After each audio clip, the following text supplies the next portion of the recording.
I wanted people to be able to recognize and to have a certain feeling for what they were watching.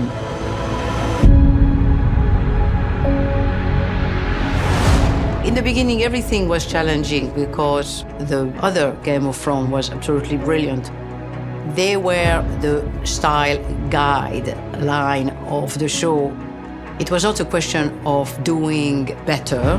It was just doing something different and just saying, this is another show, I start from scratch, which came naturally and organically because the minute that you have a new script, new actors, they all had new ideas helping me in the designs.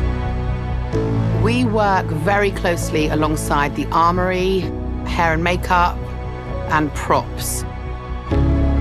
When we created the looks, we had various meetings where we would all get together, prosthetics, hair, makeup, costume, and the art department, because we all had to work together. We really collaborated on that.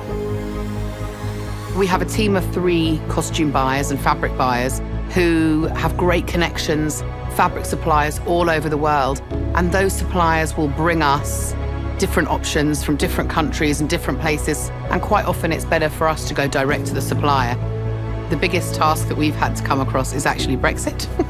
Hate to be political, but we've had huge problems with shipping and getting stuff in and out, and also we were buying during a lockdown, so we were really limited as to where we could go and how we could purchase our fabrics. So that was by far the biggest hurdle.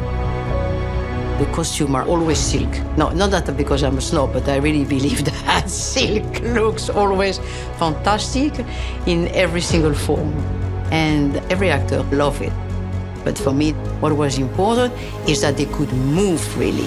They could jump, sit, fight, and always feel very free in what they were wearing. And that's why I gave to the men a sort of tight tailoring. First, because I love tight tailoring. I think that you should see a body moving.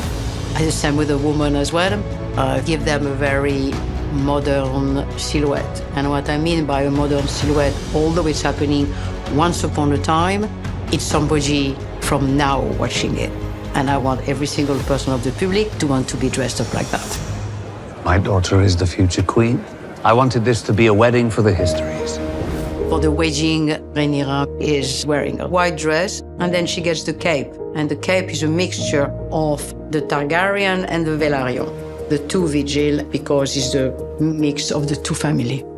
The dress was made by Josh Bain, one of our cutters, and he had a team of 6 seamstresses working on that dress, plus the 3 embroiderers. It took around 5 weeks to make from start to finish. It was beautiful. Jany's always going to make me look beautiful. I was very clever. I asked for no sleeves because it gets really hot in here. So I just had these beautiful chains as sleeves. And it's got obviously the dragon scales and little dragon memorabilia scattered all over it. The biggest challenge for Rhaenyra and Millie in the wedding dress was that we shot it over an 8-day period, and it's a bright white dress, and it was incredibly difficult for the standby team to keep it clean when she ends up covered in blood and covered in dirt. I was so scared I was going to spill something on that dress. Oh my God. We made 2 wedding dresses, one for Millie and one for her stunt double. And so we really had to shoot it in order. It was incredibly time-consuming with all the embroidery. So we didn't have time to make more than 2. And it was incredibly upsetting to see a dress trashed, unable to be saved. It felt very bold being the only one in white in a sea full of dark colours. It was very fun. I enjoyed designing it. It has been a year of sheer happiness and creation with an incredible team, and everybody was so lovely and wonderful to work with.